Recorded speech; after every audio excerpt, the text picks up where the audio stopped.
Le veuvage commence par une période de deuil strict au Gabon. Le veuve ou la veuve doit se conformer à des règles spécifiques, comme le port de vêtements de deuil, souvent noirs ou blancs. Cette période est marquée par une abstention de certaines activités sociales permettant à la personne en deuil de se retirer et de réfléchir. Lorsque vous voulez parler avec la veuve ou bien vous voulez parler avec le veuf ici, il y a la corbeille qui est là et c'est dans cette corbeille que vous déposez quelque chose, vous déposez une offrande. Mais la personne n'a pas le droit de parler tant qu'on n'a pas encore terminé tous les rituels.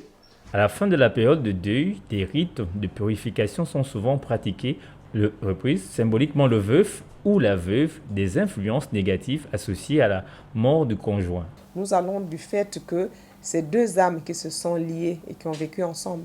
Et donc il y a la séparation. Et cette séparation se déroule pendant le veuvage. Pendant la période de veuvage, on va faire un certain nombre de rituels, on va faire un certain nombre de choses qui vont permettre justement cette séparation. La communauté joue un rôle important en soutenant le veuf ou la veuve. Les visites régulières, les dons de nourriture et d'autres formes d'assistance sont des manifestations courantes de solidarité. De même qu'on peut vous détruire à travers le veuvage, qu'on peut aussi vous ouvrir les portes. Parce que si vous trouvez les gens qui ont un mauvais cœur, voilà pourquoi la femme doit se faire assister.